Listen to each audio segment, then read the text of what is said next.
So thank you. I think we can begin. I will speak in French and English.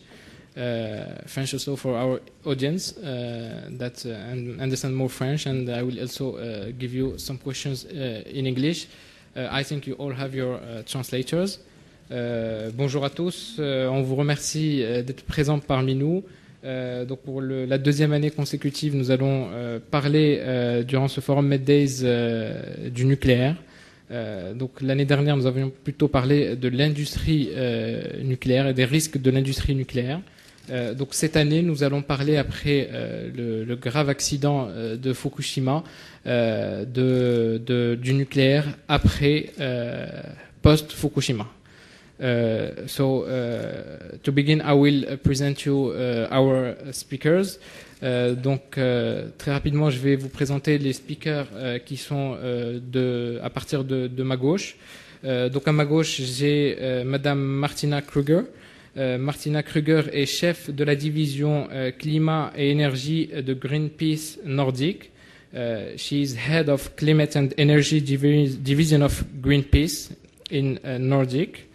Donc Madame Krüeger a été auparavant consultante et a travaillé notamment sur l'analyse des risques avant de rejoindre en 2003, en 91 plutôt, Greenpeace. Donc elle a une longue carrière chez Greenpeace et elle est aujourd'hui venue nous parler, nous donner sa vision personnelle en tant qu'ingénieur. As an engineer and also as a representative of Greenpeace. Alors à sa gauche, we have Mr. Saïd Mouline. Alors Saïd Mouline, pour ceux qui ne le connaissent pas, est le directeur général de l'ADEREE. L'ADEREE qui est l'agence de développement des énergies renouvelables et de l'efficacité énergétique. Saïd Mouline est l'un des Marocains qui sont les plus connus comme étant les spécialistes des questions environnementales. Il est également président de la commission environnement de la Confédération générale des entreprises marocaines, de la CGEM. So he is the general manager of the Moroccan Agency for the Development of Renewable Energies and the Efficacy Energy. He is also a famous environment specialist in Morocco.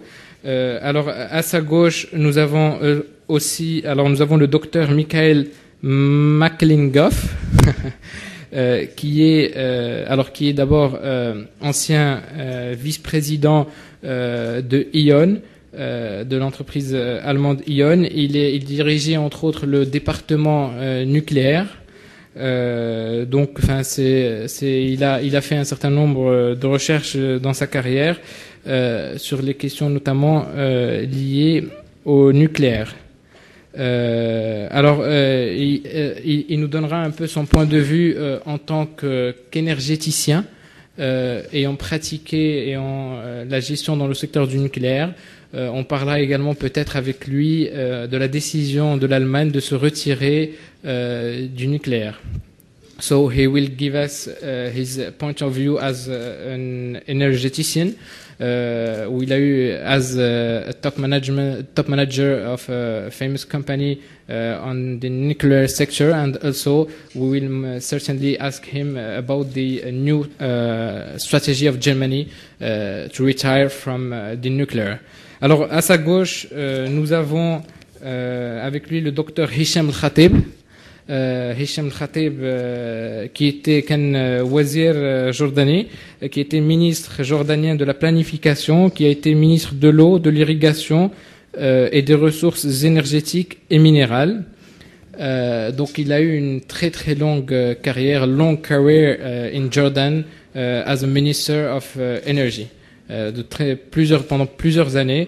Il est également aujourd'hui expert bien évidemment des questions énergétiques. Donc il nous donnera son point de vue également en tant qu'ancien président de la Jordan Electricity, la structure de régulation, la commission de régulation jordanienne de l'électricité.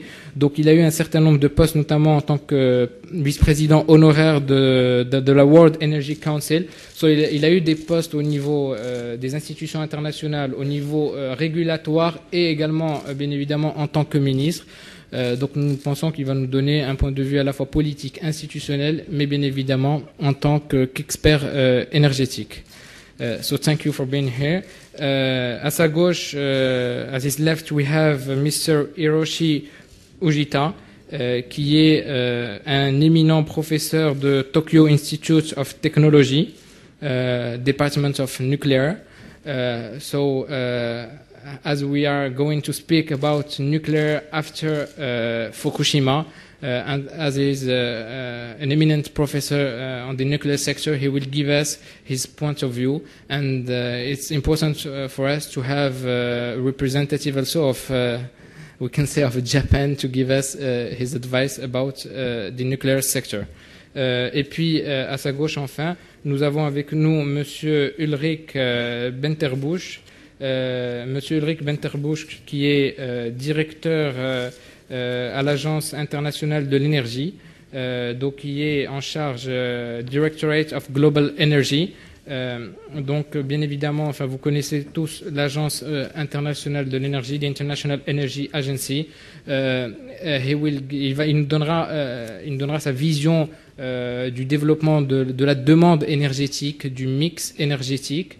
Donc le point de vue et les analyses très précieuses de l'Agence internationale de l'énergie.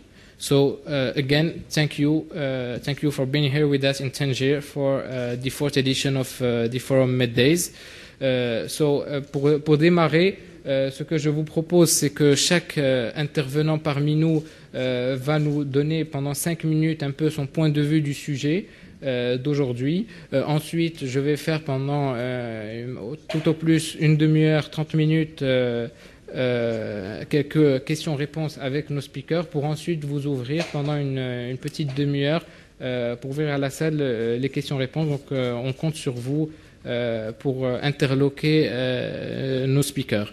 Donc, ce que je vous propose, c'est de donner la parole dans un premier temps, parce que nous avons quelques speakers qui ont des urgences, notamment des passages télé et des déplacements. Donc, je vous propose dans un premier temps d'écouter le point de vue de Sayyid Hisham Khatib, الذي سيتكلم منذ 5 دقائق. شكرا. صباح الخير. Good morning, everybody. I'm very glad to be in here with you, and the chairman is only giving us a few minutes, so I've got to be quick. And honestly, I was a strong believer in the viability of nuclear energy before Fukushima. I thought it's proven and it's safe, but Fukushima really has, let us say, challenged my views. We found out that nature is stronger than man. So the most important thing which transpired to me from Fukushima, that it questions man's ability. Also, Fukushima has a contradictory outcome. There was no direct casualties, nobody died, but unprecedented human consequences. The human consequences of the event was immense, and we are still suffering from them, or we are still experiencing them. There was severe economic impact on Japan and indirectly on the economies of others, like Germany. It was affected by Fukushima considerably, although it was not a direct involvement. And then we have had the unprecedented influence of the media. The media, let us say, proliferated what has happened in Fukushima. And that has affected the outcome of places like in Germany. The press and the media has affected views in Europe, particularly in Germany, about the future of nuclear.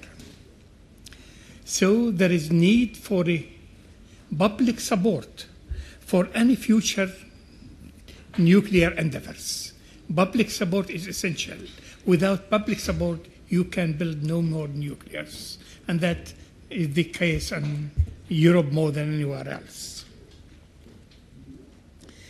Then this Fukushima was an opportunity to learn from experience. It's not anymore simulation or imagination. There is a case in front of you where you can learn directly from it. The events teach you what to do. Then we have the effects of Germany. Germany tried to phase out or decided to phase out from nuclear. This may affect the energy security of the whole of Europe. Because in my humble view, on what Germany is going to go depend? On renewables, there is no much sun there. And I think they have already saturated their wind energy. So what are they going to depend on? Nuclear from France? So in my humble view, Germany is going to rescind, to change its views on the future of nuclear. And then, like Sweden has done, it would return to nuclear after a few years.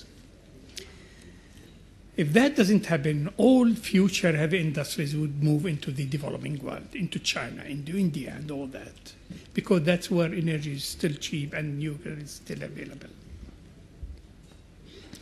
Now let's talk about the future. Countries like China, India, South Korea, Russia is going to continue with the nuclear. They have been affected, they have learned from Fukushima, but they are going to continue with their programs.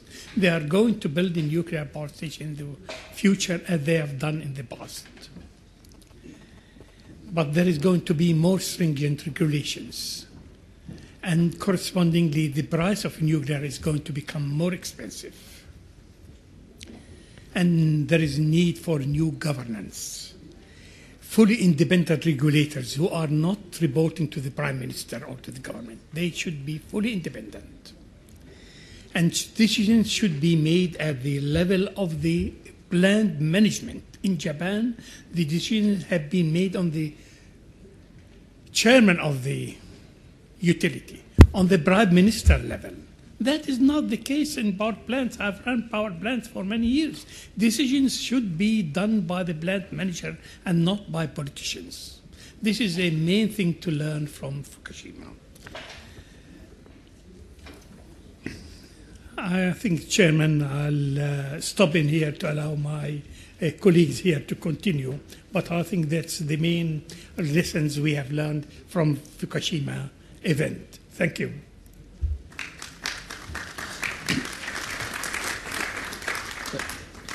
Shukran, Sayyid Al-Khatib. Thank you, Mr. Khatib, Honorary Vice President of the World Energy Council and past and ex-Minister of Energy of Jordan. So, as Mr. Benterbusch has a plane, Mr. Benterbusch, you are Director of the International Energy Agency. Vous êtes directeur à l'Agence internationale de l'énergie. Alors, en 5 minutes, est-ce que vous pouvez nous parler des enjeux de la demande énergétique et comment, au niveau de l'Agence internationale de l'énergie, après Fukushima, comment vous voyez le futur du mix énergétique mondial? Thank you. Yeah, thank you very much. I would like to share with you this morning some of our key findings of the recent World Energy Outlook that we have published early November, and where we also focused in particular on the role of nuclear in the future energy mix. And I would like to end my short intervention by summarizing what this means for coping successfully with climate change. There is no doubt that population economic growth will be further rising very sharply, and that means that world energy demand will be up, and we calculate that in the next 30 years, roughly up to 2035, once we have a demand growth of 1/3, and 90% of this demand growth will come from non-OECD countries, so it is taking place basically in emerging economies. To satisfy that additional demand, we will need round about $40 trillion of investment in this period, so over the next 25 years, and this could, of course, become a significant constraint. The age of cheap oil may be over, but the age of fossil fuels is far from being over. over the next 25 years, we see the overall share of fossil fuels decreasing a bit from 81% in the energy mix to 75%, but fossil fuels will stay a dominant fuel, and all the net increase that we see in this rising demand will be for the transport sector. And of course, it means also that bringing the necessary oil supply to the market will mean that oil will be more costly because the investment is more costly. The rise that we see are basically in two regions, of course Asia, and we should not underestimate Middle East, North Africa, led by Saudi Arabia, led by many countries where we have still a strong demand growth. Now, natural gas is the only fuel that will be able to raise its share into the energy mix.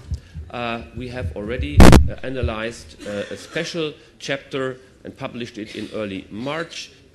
The title is The Golden Age of Gas, and I think that says it all.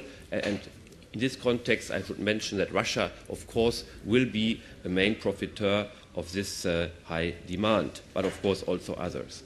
I should not forget coal, because coal is very often an overlooked fossil fuel. It has been the backbone of electricity supply in many parts of the world, and it will stay so through 2035. And of course, the longer-term perspectives of coal will depend pretty much on the development of more efficient coal-fired power plants and the successful commercialization of carbon capture and storage technology. Of course, I should not forget to mention renewables, which of course is set to provide half the new power generating capacity to 2035. While of course more costly, a larger share of renewable is expected to bring benefits in terms of energy security and environmental protection. Now, coming to Fukushima and nuclear, we have observed the policy intentions of, let's say, the major stakeholders in nuclear energy. And now, as you have mentioned already, there are a couple of countries that have changed the direction, like Germany.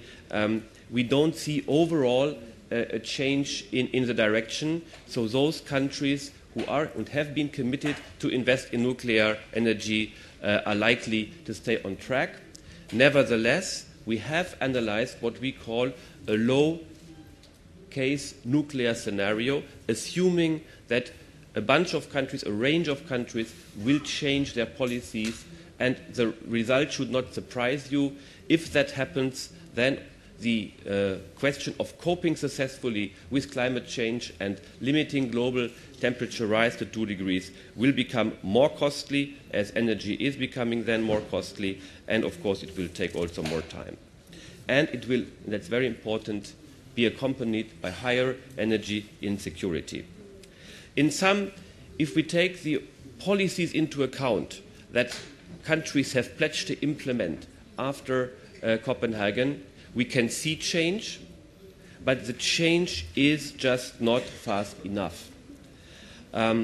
Despite the commitments to cope successfully with climate change and limit temperatures to 2 degrees, we note in our analysis that CO2 emissions are rising very fastly, and that if the policy reforms that governments have announced are implemented, then we are right now on a track to a temperature increase to 3.5 degrees. If these implementations fail to happen, we are on a trajectory to a temperature rise of 6 degrees. And I think what is more important to notice is that we are currently already locking in all the CO2, and the door is closing by 2017, that allow the temperature rise for 2 degrees. That is to say that every investment, energy investment after 2017 has to be zero carbon if we want to stay on a track of 2 degrees. So this is really serious, and the situation is challenging. But I think we should take into account that the world has already managed a lot of challenges, and that, of course, is now, I think, the most imminent challenge the world faces. And coming back to our theme today here in the discussion, it's not our let's say, job at the International Energy Agency to prescribe governments what to do, whether they go for nuclear or not. But what I like to sum up as concerns nuclear is if we don't stay on the track that we have nuclear and it plays a substantial part, we risk to end up with more energy insecurity, with a higher risk of rising temperatures, and with energy that is going to be more costly. Thank you very much. Les 5 minutes pour pouvoir ensuite démarrer la phase de questions-réponses. Enfin, en introduisant nos speakers, je n'ai pas rappelé un petit peu, enfin, même si monsieur le ministre l'a dit, un petit peu le contexte de Fukushima. Enfin, comme vous le savez, le 11 mars de cette année, il y a eu le grand accident de Fukushima, donc qui a provoqué, selon les estimations, plus de 20 000 morts. Donc cet accident de Fukushima est aujourd'hui le plus important accident nucléaire mondial après avec Tchernobyl. Donc Fukushima qui se trouve à un peu plus de 200 km au nord de Tokyo au Japon. Alors le contexte, mis à part Fukushima, c'est que juste avant Fukushima, l'industrie nucléaire et moi-même, enfin, je collaborais dans un département du nucléaire, pensaient que le nucléaire était passé à l'après Tchernobyl. That we have forgotten Chernobyl et que l'industrie nucléaire allait enfin connaître a new very very big growth, une croissance assez importante dans les prochaines années et les prévisions entre autres de l'Agence internationale de l'énergie étaient plutôt positives, même si on remarquait que la part allait rester plutôt limitée contrairement aux énergies renouvelables qui allaient beaucoup plus croître. Donc on parlera ensuite des pays émergents également, qui sont aujourd'hui le moteur du développement du secteur nucléaire. Donc nous avons, comme je vous l'ai dit tout à l'heure avec nous, Hiroshi Ujita qui est professeur à la Tokyo Institute of Technology, département du nucléaire. Donc il va nous exposer son analyse en 5 minutes. Mr. Ujita, Hiroshi Ujita will give us his analysis. Maybe you can give us in your analysis two information. Maybe you can speak about the surety of nuclear and also maybe about the problem of resources. Will we have limited resources, or with the new generation of uranium we will not have the problem of resources? Thank you. Hi, good morning, everyone. My name is Hiroshi Ujita from Tokyo Institute of Technology. I belong to the Department of Nuclear Engineering, and my research area was the reactor safety, such as the risk analysis, human factors research, or severe accident analysis code development, and so on. I also belong to the Kano Institute of Global Study, where our research is energy demand and supply structure prediction in the 21st century against global warming. And I will explain the technical insight from the engineering viewpoint. So first of all, I will explain what I will discuss 5 issues. And first of all, I will explain what happened in the Fukushima Daiichi nuclear power plant. So magnitude of earthquake was 9 points, which is the 4th largest earthquake in the world. And all 15 plants located east coast of North Japan suffered the earthquake, while every plant was successfully shut down. Same as Kashiwazaki plant at west coast of North Japan suffered large earthquake in 2007. And every off-site power was lost completely at this time, but emergency power will still exist. And all plants were attacked by tsunami while observed tsunami highly. Only the Fukushima Daiichi site is slightly over the tsunami height is slightly over the ground level, which is higher than their design height. And but another plant is tsunami height is less than the ground height. So just only one site is suffered tsunami seriously. And as a total safety function status, plant was successfully shut down, but cooling and containment function were damaged due to the huge tsunami. So the INES, International Nuclear and Radiation Scale Rating of 3 major accidents are compared, and Fukushima was assessed by the Japanese government as the level 7. But the release amount is one order less than Chernobyl, even 3 units damaged. The reason why Fukushima and 3 Mile Island is less release than Chernobyl is due to their reactive control capability and fission product containment potential in the water. So there are many risk curves, which means a frequency consequence curve for severe accident compared by the OECD from the 1969 to 2001. So even the Chernobyl accident, of largest accident in nuclear field, the risk is very small than the other energy industries, 2 orders less than the other nuclear industries. And we cannot plot on that risk curve Fukushima or 3 Mile accident because no fatalities, so no people deaths. The issue to be cured in near future would be the psychological problems such as post-traumatic stress disorder for the evacuatee as appeared in Chernobyl. Another large problem is a long-term problem as a soil decontamination or low-dose long-term radiation exposure or plant recovery. It will require 30 years for recovery of the Fukushima plant. So accident causes, assuming such earthquake and tsunami, but not consider seriously such event. That is root cause of the accident. So we should try to reconsider the safety concept, defense in depth.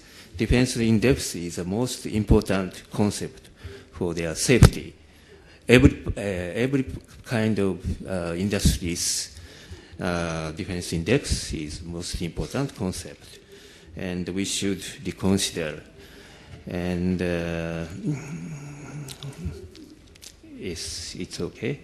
So root cause analysis is very important, but it's difficult to explain, so I will omit this time. And so I will discuss about what should be done to improve the safety. So defense in depth is most important. And so defense in depth is just, how to say, design concept. But another problem is operational problem, safety culture problem. We should, so defense depth is very important, but we should consider common mode failure, such as the earthquake and tsunami occur simultaneously or solve. That's a problem. And I will explain the energy issue after the Fukushima Daiichi accident. So premise here is that global warming and energy security is an invariant problem.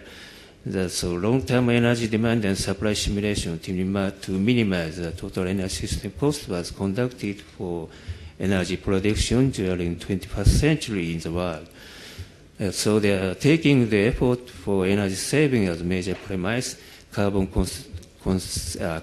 sequestration, and for fossil fuel, renewable energy, and nuclear energy should be altogether developed, which means the energy-based mix is required to be achieved under the CO2 constraint around 450 ppm atmosphere.